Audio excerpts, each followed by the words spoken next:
Greetings from LA, my dear friends. This is Daisuke, and I very much hope that this video finds you well and in very good spirits wherever you are in the world. And today, if you don't mind, I would very much like to continue on with our journeys, our discussions, our discoveries, and our explorations with respect to the recent releases made by the Criterion Collection during this year of 2023. And that brings us to a release which has been designated by Criterion at spy number 1201, and it is a work which is described as being from the year 2022, and the name of the filmmakers are Guillermo del Toro and Mark Gustafson, and the name of the work is Guillermo del Toro's Pinocchio.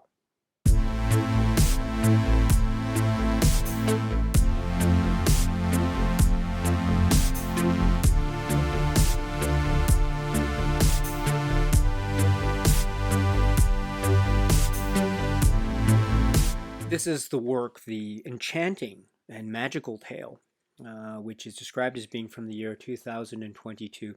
And this is from the filmmakers Guillermo del Toro and Mark Gustafson, and a screenplay by Guillermo del Toro and Patrick McHale, based upon the book Pinocchio by Carlo Collodi, and with a wonderful ensemble of cast actors lending their voices to this incredible work. Such performers being, for example, David Bradley and Ewan McGregor and Gregory Mann and Christoph Waltz and Tilda Swinton, Ron Perlman, Kate Blanchett, Bern Gorman, and others.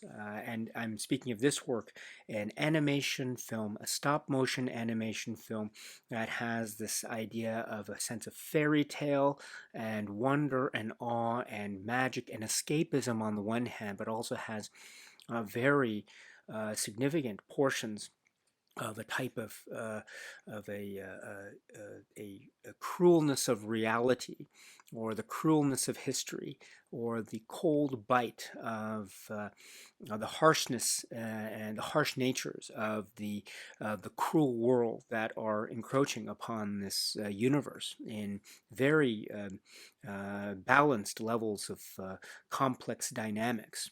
That also never let go of the implications of this very intimate story, which is about a father and his son, which also is about life and death and the love and bonds that are created, even with the most seemingly indestructible types of obstacles that might be ahead.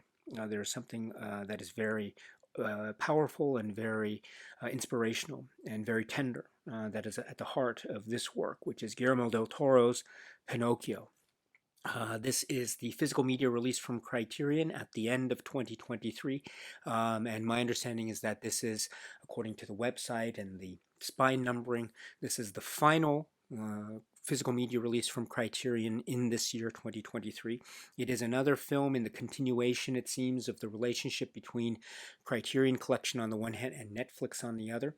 Guillermo del Toro's Pinocchio is a Netflix film, and as far as I can tell right now, at the time of the making of this video, 2023 December, this film is also still available to watch on Netflix, at least here in the United States. So this is another example of the Netflix Criterion relationship, which hopefully will continue on into the coming weeks and months and years ahead. But here we have Guillermo del Toro's Pinocchio in this wonderful Criterion physical media package, and we'll get to some of the lovely details of the physical media packaging here a little bit later in this video. But let's turn our attention first to the film and the plot and story structure. But before I do that, let me just say up front as well that this is my first time to watch this film upon this occasion of this year, 2023. And so I've watched it now twice, and I've watched the supplements and the special features here, so I'll try my best to discuss this in the context of my own viewing experience of the film and the Criterion release. There are some details that I'm still needing to reacquaint myself with, or try to get a better understanding of and appreciation of. So I'm going to continue to watch this film as much as I can between now and yeah, going forward. So thanks to this great physical media release from Criterion. But I have seen the film a number of times, and each time I was quite awestruck and very surprised in a pleasant way about how enchanting and magical this is on the one hand, and how grounded on the other hand it feels in a sense of a type of approach to history and fable, and also an approach to life and death, and in particular the philosophies that are espoused and the outlooks vis-a-vis death and how we view death and what does death mean, especially in the scope of the lives that we see encountered here. And I'm speaking, well, let's get into that then, the plot and story structure of the film, which in dealing with the lives of these characters that are wonderfully and beautifully rendered and created and captured. And we could focus on the relationship between Geppetto, this father figure, David Bradley providing the voice in this wonderful, tender performance on the one hand, and the relationships that he has. One relationship is with his son, Carlo, who we understand very, very early on meets an incredibly sad and tragic event having to do with an aerial bombardment during the Great War, which leads to his very sad death. It's very sad, very tragic, and quite horrific.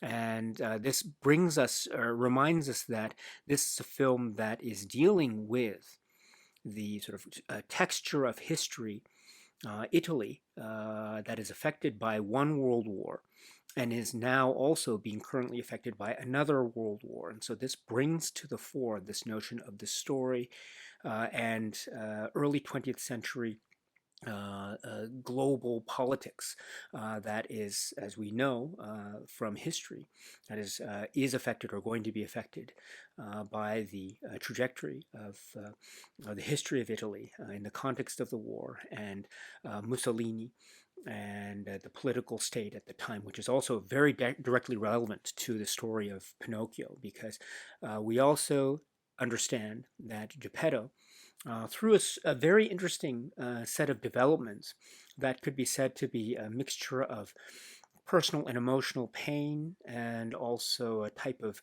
maybe impromptu, almost outburst of frustration and emotion and drunken rage, even. As sort of a outburst and emotional reaction towards the unfair cruelties of history that he has maybe no other way of defending himself towards or against. In this set of circumstances, we understand that he is able to create this wooden doll, or this wooden boy who becomes Pinocchio. And we also understand through the great interventions or machinations or effects of, let's say, beings or spirits with special powers, Pinocchio is able to come to life. And so we have the creation of Pinocchio and the coming to life of Pinocchio, and we have the sort of the introduction of very key characters in the life of Pinocchio, such as Wood Sprite, Tilda Swinton's character, and such as Ewan McGregor's Sebastian J. Cricket character, one of the wonderful creations of many wonderful creations in this display, an ensemble piece.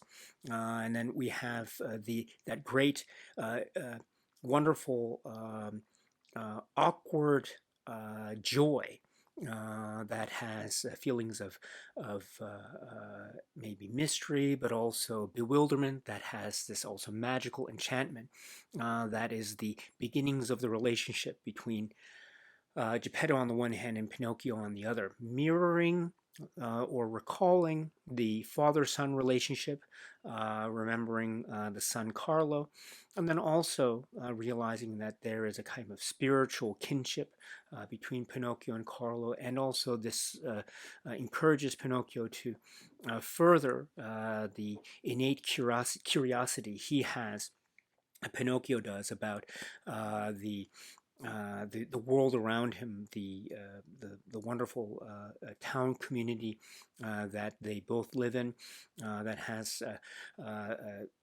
moments of, say, questions or curiosity about the way that religion is regarded in the community.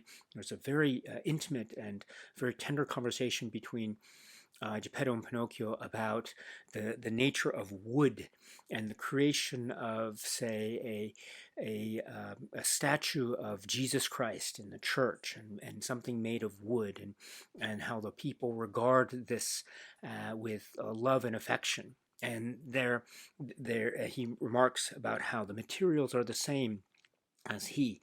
And so this leads into a great conversation and through line about how Pinocchio seeks to try to get a sense of, say, a type of humanity that is part of his own journey, shall we say, which is, I think, buttressed and spurred on by the tenderness that is evident between, yes, father and son, the Geppetto character and the Pinocchio character, with always the haunting reminder of Carlo and Carlo's death, but also, which is in the past, but also the impending nature of what is to come, because as we know from history, there is going to be some very significant geopolitical movement that will affect everyone involved, and that includes Geppetto, that includes Pinocchio, and another world war where much life and much death will come into play. We also have in that mix another set of characters that could be said to be maybe villains or anti-heroes, or we're not quite sure what their allegiances are. They seem to be threats towards Pinocchio and Pinocchio's ways of life, but they also provide a sense of maybe a type of risk and adventure, and also a type of serial madcap mayhem that allows Pinocchio to go on this set of, say, adventures or scenarios. And this is involving, for example, the character of Count Volpe, portrayed by Christoph Waltz, and the other cast of characters that lead Pinocchio down these various paths of intrigue and sorrow, and also joy and a type of resistance. And as I say, with these levels of mayhem and adventure, there also is the undercurrent of death and doom and destruction. And that undercurrent of death and doom and destruction, I would say, has a myriad of forms. One such form is, as I mentioned, the gloom and the danger and the foreboding that is brought upon due to the recent geopolitical developments that are referred to in this film Pinocchio, set during its time period. And we see examples of, for example, the circus performance of Pinocchio, and the direct encounters with political figures like Mussolini, for example. So this is, and also how that in turn leads to some very serious and dark, potentially serious and potentially dark turns of plot involving conscription and military and youth, which affects not just Pinocchio but also other people in the community. And we see the very dire effects that this has, as well as the the threats of the authoritarianism that is on display in the context of these subplots. So that's one set of, say, danger and doom that is maybe linked with a concept of death, which is, I think, one could say, very impending but also very frightening. The other view of death is the afterlife, or the way that the afterlife is treated, which is a very fascinating thing, which is remarked upon, in fact, by Guillermo del Toro in some of the interviews that we'll see included in the supplements of this Criterion release, namely this idea, and he acknowledges this too, about how death, and he regards, Guillermo del Toro does, regards or recalls this idea of death as it's treated, for instance, in Mexican culture, and how it has this way of, say, encouraging life, and this sense of the concept of death, and I'm paraphrasing, but the concept of death as a type of means by which one can seek a sense of uplift in one's current life. And I find that concept to be very wonderfully counterbalanced with the other concept of death that we see associated with the wartime events of the film. Because what we see in those sequences involving, say, the characters and death in the afterlife is that it allows for an ability for a re-examination, a type of timeout, as it were, that allows, or a reset or timeout that has the sense of being maybe somewhat comical, somewhat humorous, adding to maybe the levity of certain situations, which is adding to the overall charm of the film. You know, it's some parts very serious, other parts very comic and lighthearted, which I think it has a great, strikes a great balance very well.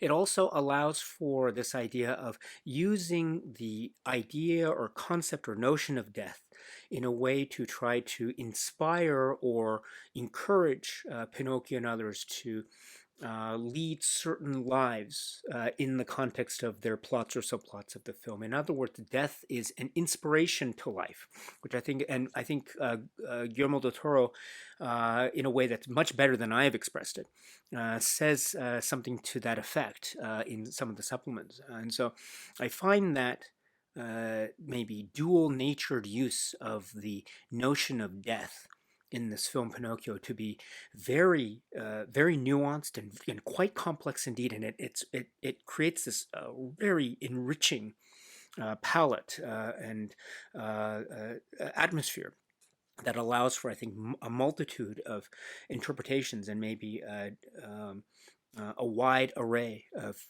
people and audiences who can enjoy this. You know, it's a film that is, I think, can be enjoyed on the level of the spectacle of the animation and the art, and it's truly spectacular. It's truly filled with amazing aspects of the stop motion craft on display in a beautiful and earnest and very a very palpable way.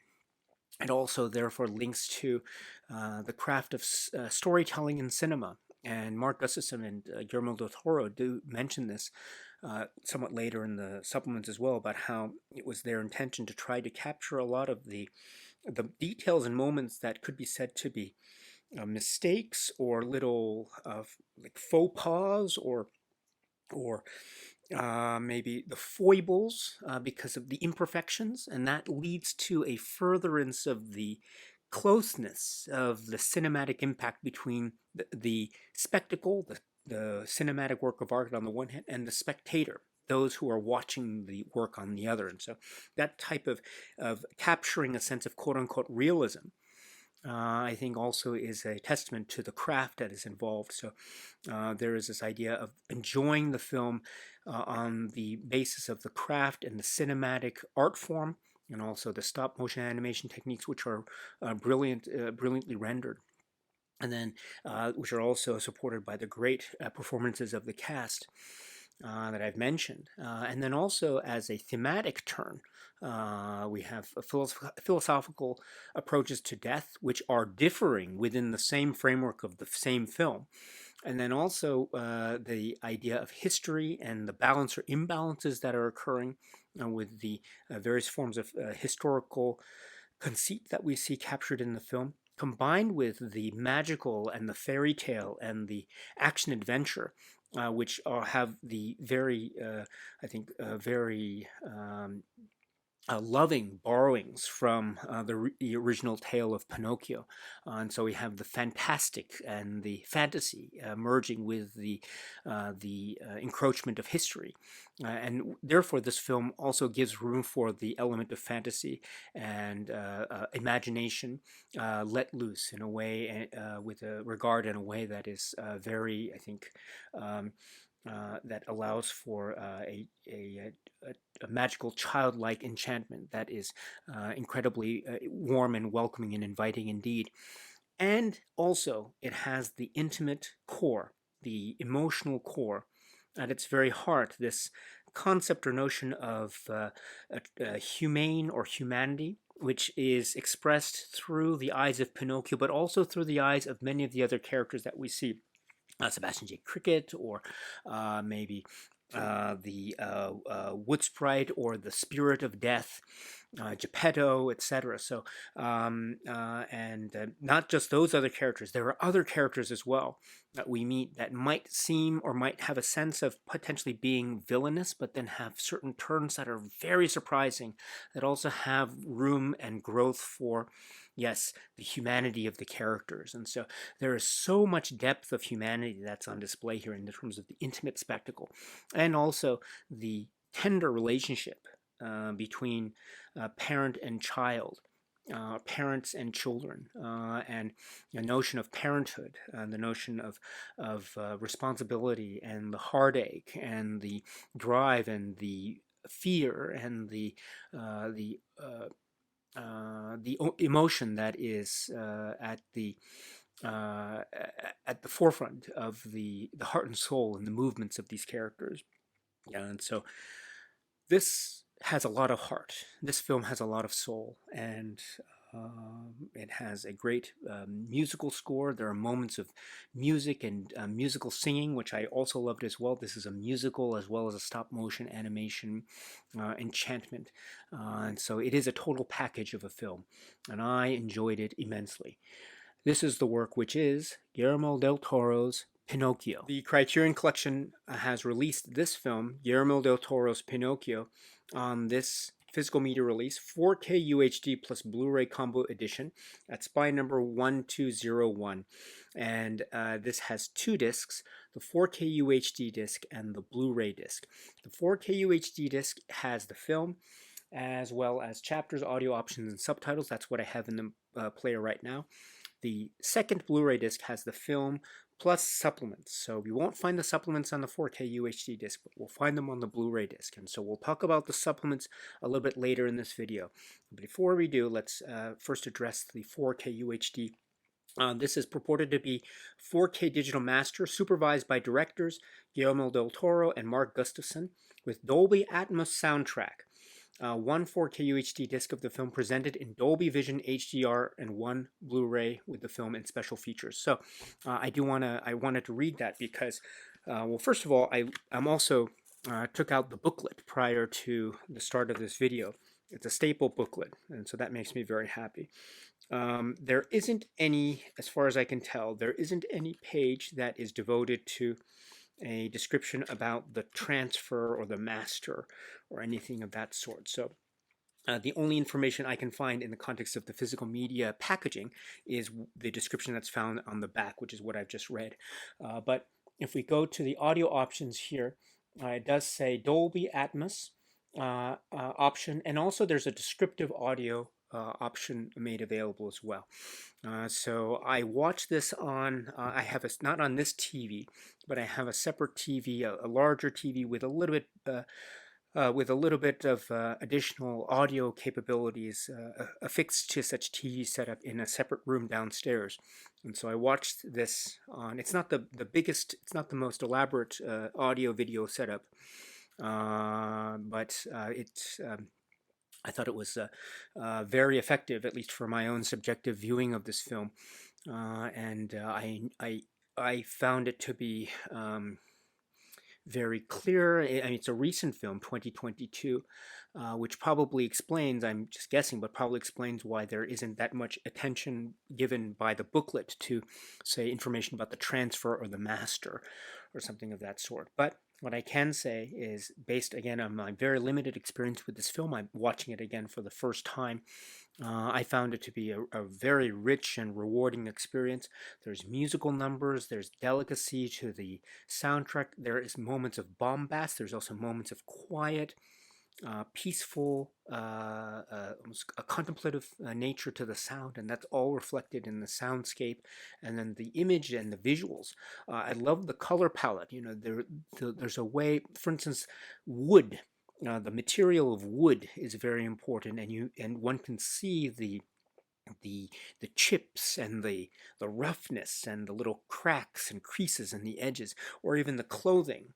That's the little details, the buttons and the wrinkles and the creases, and also the wrinkles and the creases on the faces of the people. This is all adding to the richness of the palette, and I think that's captured very well in the context of, say, the presentation. It is, as I say, it's a recent film, it's a Netflix film, and so one can assume, there are already these types of technological aspects applied in terms of the initial release of this made to the public, which seemed to be preserved quite well in terms of how effective I thought the viewing was when I saw the disc, both the 4K disc, by the way, and the Blu-ray disc. So I enjoyed the presentation of this as it's presented here by the Criterion Collection. And continuing on, we have the supplements that are part of this Criterion Collection package. Once again, this is a 2-disc release, one disc being the 4K UHD disc, which is what I had previously in the player. I've taken out that disc and I've now put in the second disc, which is the Blu-ray disc. And I've done so because the Blu-ray disc has the section for the supplements. So if you want to go to the supplements, you put in the Blu-ray disc and you can go to the supplements menu, which is what I've done right now. And again, I apologize for my very bad framing of my YouTube video. I hope you can forgive me. But in any event, yes, I have the Blu-ray disc in the machine right now and the supplements. So there are a number of supplements that are made available. The first one is called Hand-Carved Cinema.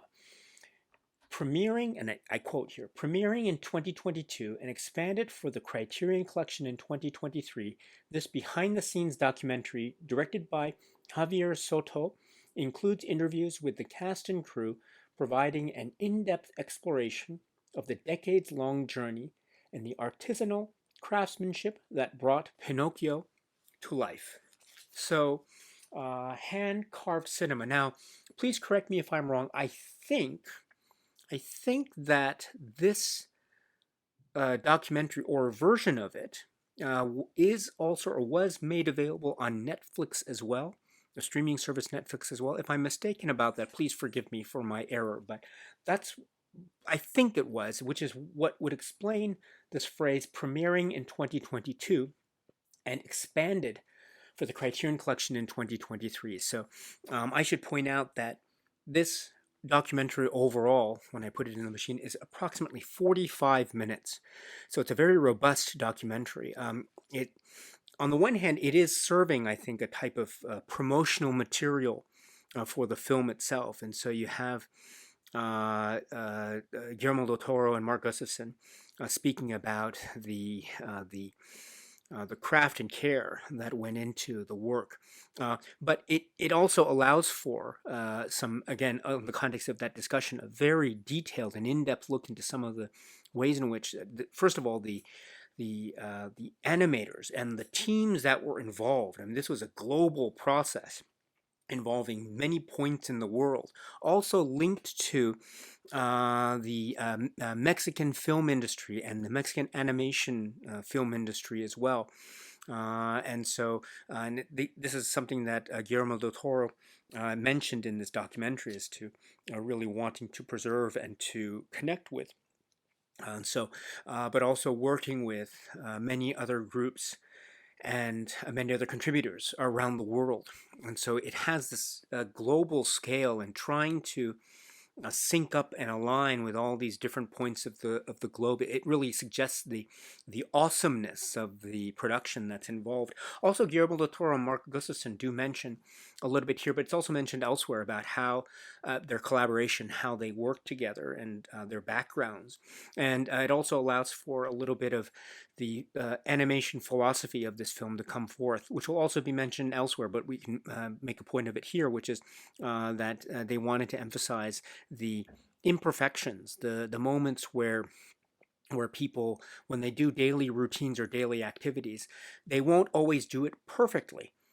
Sometimes maybe an act of simply, say, standing up might involve different movements that could be maybe not quite getting one's balance right immediately, or taking a little bit of an extra step to get fully composed, or that sort of thing. So capturing all that detail was something that Mark Gustafson and Guillermo del Toro really insisted upon, to give it the furtherness of the texture, and also mentioning just how important animation was and is to them, and also the stop motion animation craft, and also the story of Pinocchio and how they encountered Pinocchio. I mean, for instance, Guillermo del Toro mentions here and elsewhere about his encounters with Pinocchio, the film, the Disney animated film, and also the book, and wanting to tell the tale, but also do it in a way that um, can be another avenue into the world. And indeed, if one looks at it in that way, Guillermo del Toro's Pinocchio,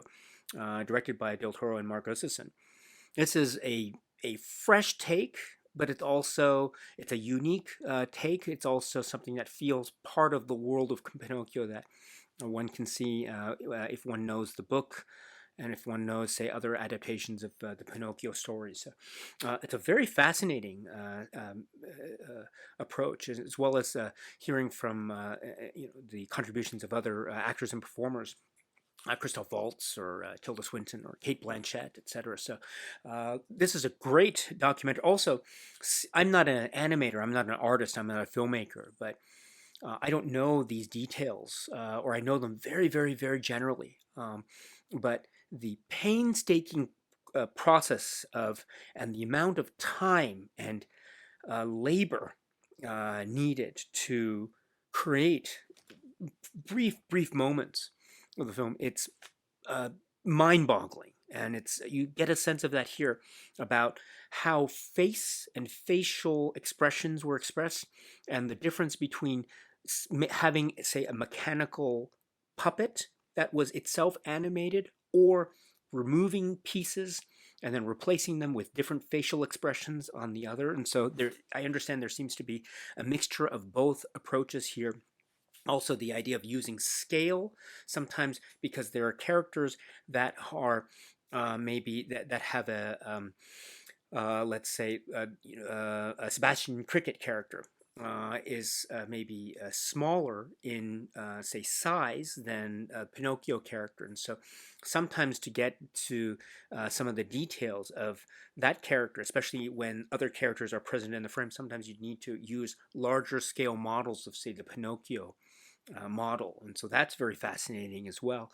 And also seeing how the sets were composed, and knowing that the animators had to actually engage with the sets to see, to animate some of the scenes, and also that the animators themselves really had an authorship over the specific scenes and characters that they were animating. Um, these and other anecdotes, fascinating, and again shows the depth of care, and and the art and craft that were necessary, and that were definitely injected in a very earnest and brilliant way. So you get a great sense of that in this documentary. So please check this out if you can. Hand carved cinema, approximately 45 minutes. And that's not all, because next we have directing stop motion. And it says, in this new interview, directors Guillermo del Toro and Mark Gustafson walk through the process of crafting a stop motion frame from inception to completion. This is approximately 26 minutes. We have the two artists, the two filmmakers, sitting together, and they're speaking, being interviewed together, and they're talking about a number of things touched upon in the previous documentary, but also expanded upon here. So they're talking a little bit about, for instance, the casting process, and also recording the voices, sometimes involving recording. First having a vocal track recorded, then would be the basis for what would be animated as part of the film itself. And then the idea to remember that this was a almost international production that took over the span of years. And also, I didn't realize just the time crunch and the need for organization and you have multiple units working at once.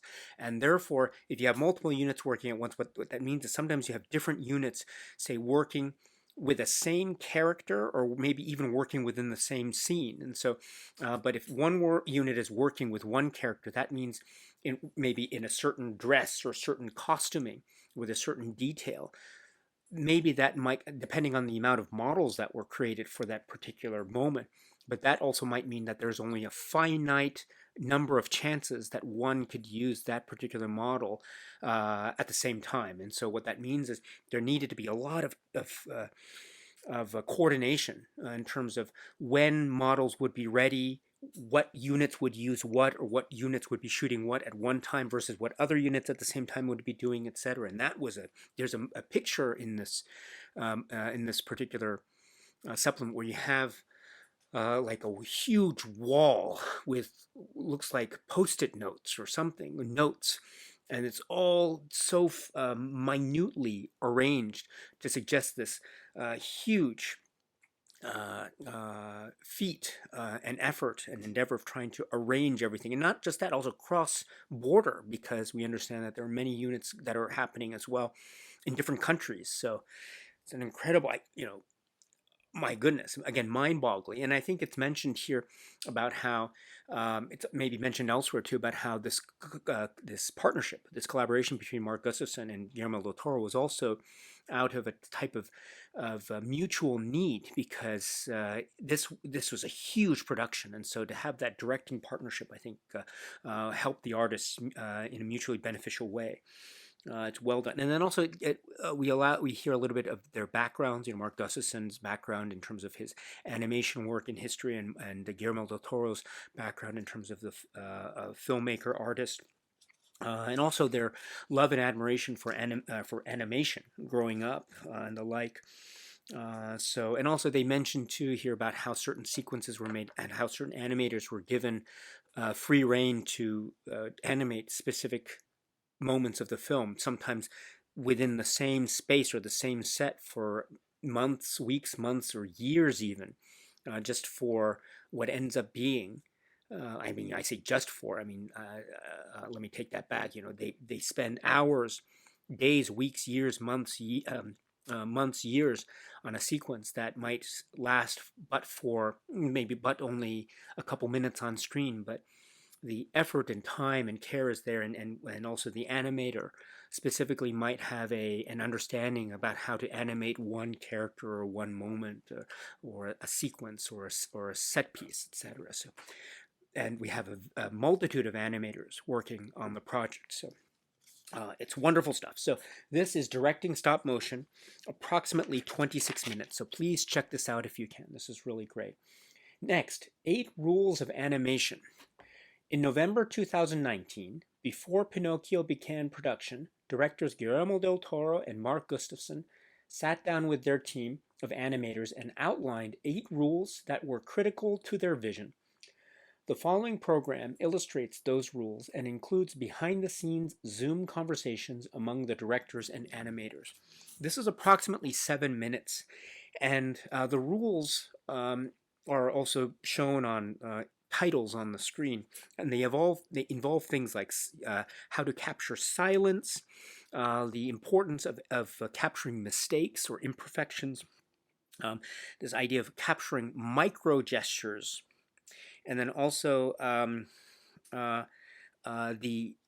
the importance of not always maintaining eye contact. Sometimes, I'm looking at the camera here, but sometimes my eye line might go here or here or here or here, something like that. So capturing even those very specific details, and it's shown in examples that we see from the film as we hear or as we see the titles of these rules.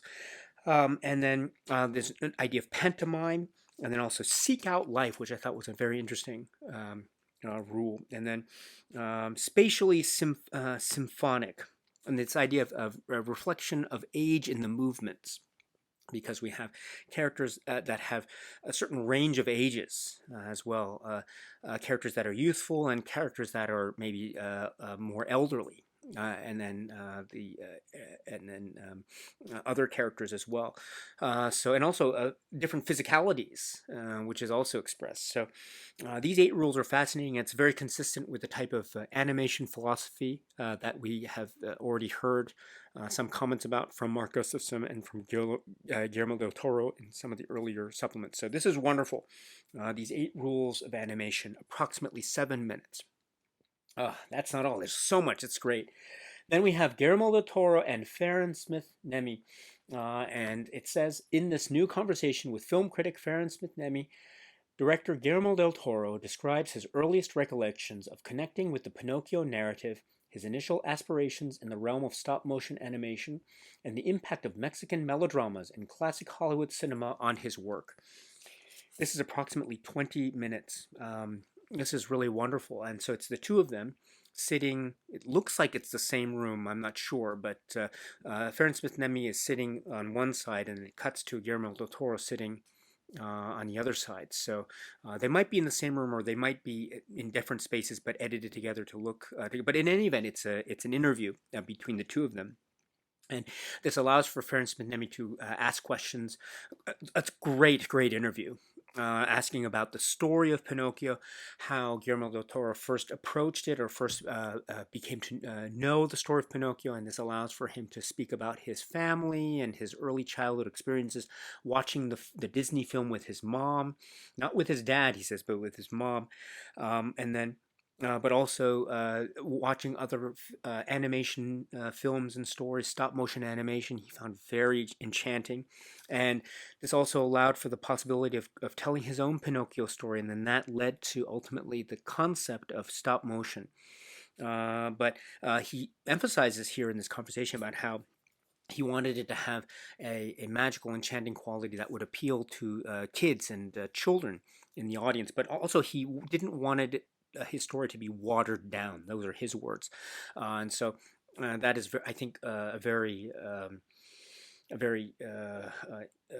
interesting comment to make, because it reminds me of just how dark and very complex on a social political nature. Dark and complex this film can get, so it certainly doesn't feel watered down, that's for sure, but it also has the ability, I think, to address audiences, children audiences as well. He also talks about working with Mark Gustafson and reaching out to Mark Gustafson and their working collaboration and partnership and friendship. And also, Farron Smith Nemi, I think she expresses something as well, which I also felt, which was, I was so pleasantly surprised that this film is a musical. It does break into these wonderful songs during key moments, and so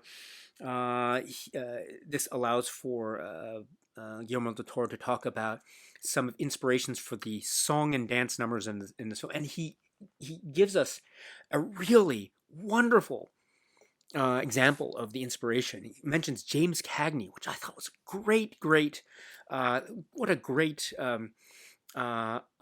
comparison, and what a great reference to make. And yes, he does mention it too in even the body language of Pinocchio, in terms of James Cagney and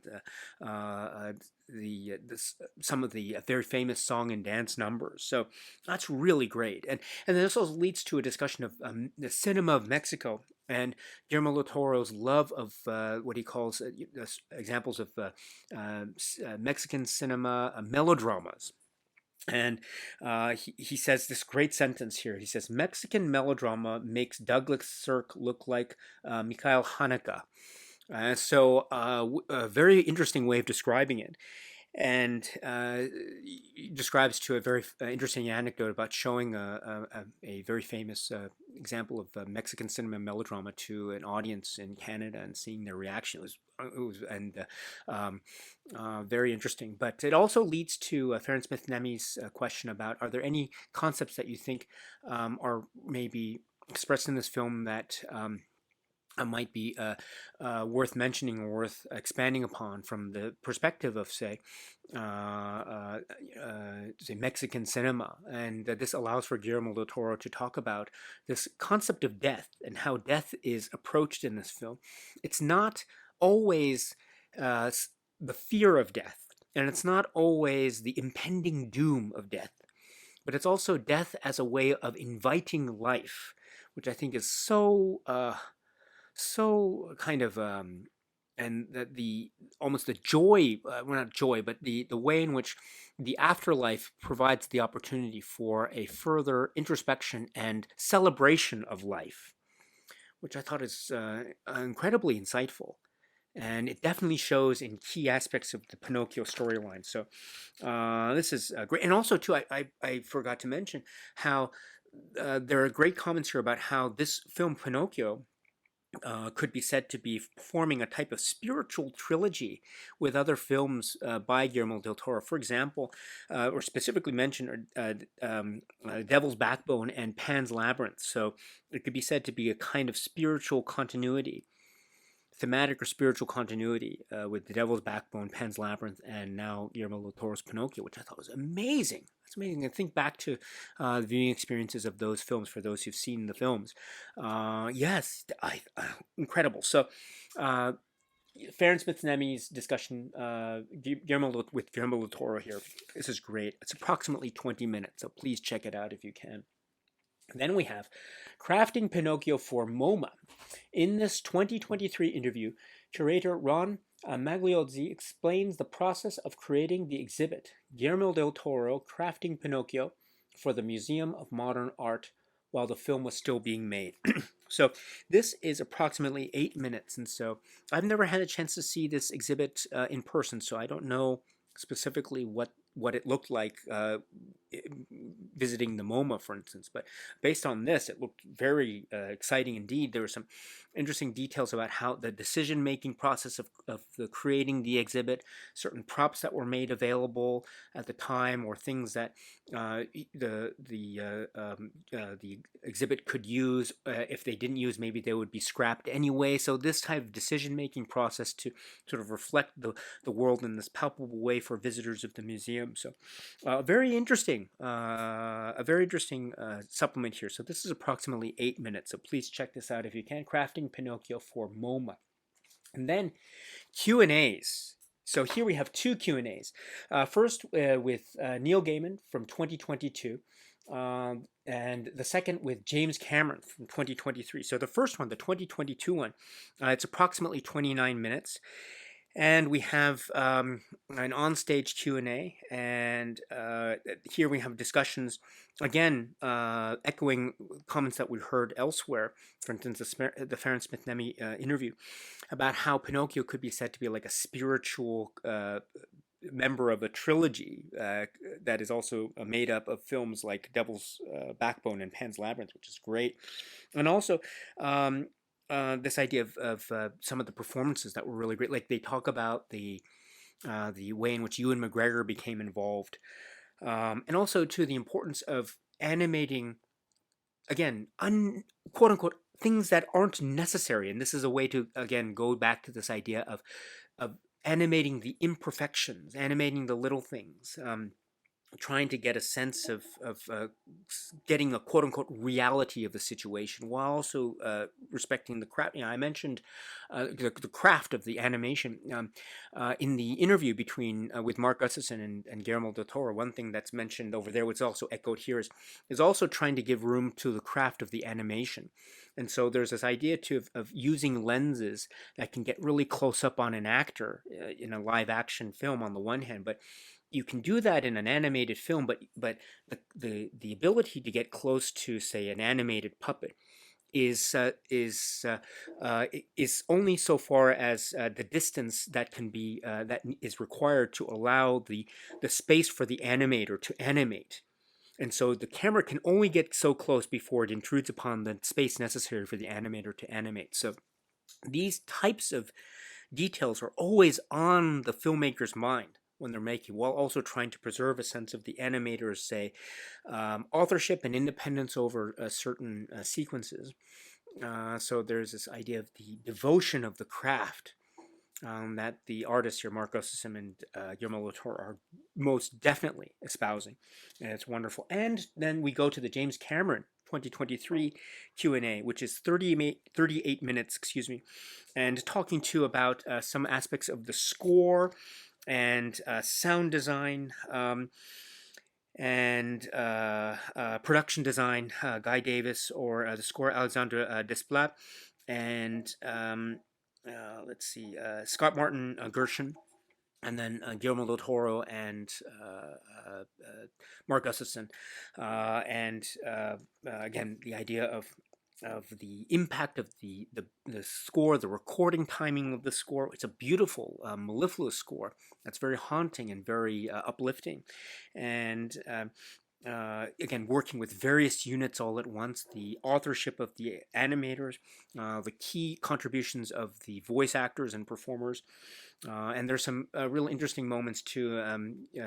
Some maybe little jokes that are made in terms of making big budgeted action films in today's film industry and the like. And so James Cameron and Guillermo del Toro in particular, they have this warmth and friendship that's very evident on the stage. So well done for being able to include these two Q&As, questions and answer period. So that's the Q&A section. It's really great.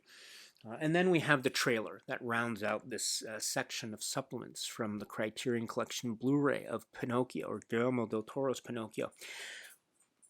Wow, it's packed. And we have some stuff which I think is Netflix produced, and then other things which are Criterion produced. So it's a nice mix, I think, of various sources of supplements. We don't get a commentary track. It would have been nice to have gotten a commentary track, but that's okay. That's okay. The supplements that we have are really quite splendid indeed. So if you're interested, please check out the Blu-ray that's included as part of this Criterion release for Guillermo del Toro's Pinocchio.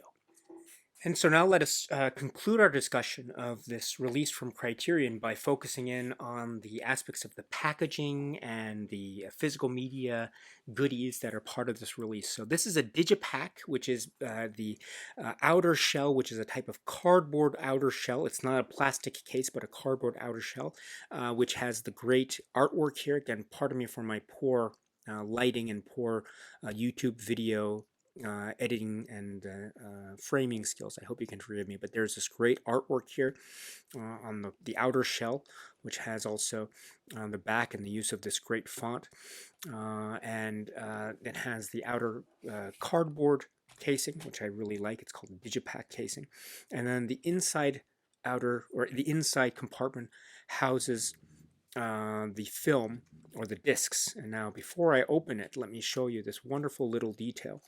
Look at that. Look at that. Isn't that cool? So you can see this little piece of cardboard, this little piece of sort of reinforced paper can fold out to show this little delightful detail. Now, I would just be a little bit careful. It is paper, so it could have the potential of ripping. So I would just be extra careful when folding it back in. But it does fold, if you can see. It goes like this, and it goes around the edge in sort of pre-creased folded, and it goes around like this. So the idea is it would go flat like so when you insert it into the outer casing. So just be sure that it's flat when you insert it. So let me show the other side. See, you want to be sure it's flat, otherwise it might run the risk of bending or warping or ripping. So just be extra careful when you do that. But it is a lovely touch, and it reminds me of some, there's a little detail in an old or very, very early Criterion release. It was a Laserdisc release of a film directed by Robert Altman called The Player, which had a little interesting detail about how the font or cover art detail was used. But it's, I like little things like this that come that extend beyond the four corners of the packaging, in a manner of speaking. So very cool indeed. And then you have the discs that are housed here, the 4K UHD disc and the Blu-ray disc. So there is that. And also the booklet. The booklet would also go inside there. I've removed the booklet here, so the booklet is right here. It has this nice, wonderful paper-bound feel. It's stapled, which is lovely. And I just want to give a quick shout out here to the art. It says disc pack illustration. Well, it says art directors Eric Spielman, Sarah Habibi, Calvert, illustration James Jean, disc pack illustration Jason Reich, production sketches Guy Davis, Robert Dessous, Rustem Hassanov. designer Eric Skillman, art production coordinator Will Embrace, art assistant Julie Sussman. And we have this wonderful booklet, which has sculpted to life, the essay by Matt Zoller Seitz, which is a lovely essay. Please check it out if you can. But again, watch the film first, and then I think watch the film first and read the great essay, the Matt Zoller Seitz essay, and then branching out, Guillermo del Toro's transformation of an evergreen tale by Cornelia Funke. So please check this out as well. Very great indeed. Again, watch the film first and you can read these two writings. It's a wonderful booklet with great sketches and images and illustrations. Absolutely fantastic. One of the best. So this is the Criterion release, physical media release of Pinocchio. Guillermo del Toro's Pinocchio. What a fantastic release in terms of these little details, these wonderful, beautiful details of the packaging and the artwork and the writings that help to enhance the overall viewing experience of this great film. A surprising, warm, multi-textured film from Guillermo del Toro and Mark Gustafson. This is the work, which is Guillermo del Toro's Pinocchio. All right, my dear friends, so that's it for now. And so until we meet again, please be happy and healthy and well. And please keep on watching a lot of great, great, great movies, including Pinocchio, including other films in the Criterion Collection, and beyond. So until the next video, my dear, dear friends, stay strong, stay safe. Oh, actually, you know what? This is the final release of 2023. So we're done for Criterion Collection 2023 releases. So congratulations. Thank you so much, my dear friends, for joining me along for this journey. But we're not finished yet, because it is my hope to have a few more videos before the year's out talking about some of our favorites of the year, or some of my favorites of the year. So won't you join me for some final videos of 2023 talking about Criterion releases.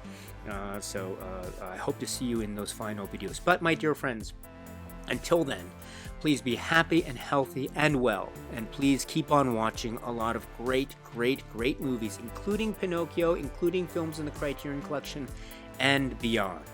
So until the next video, my dear, dear friends, stay strong, stay safe, and cheers.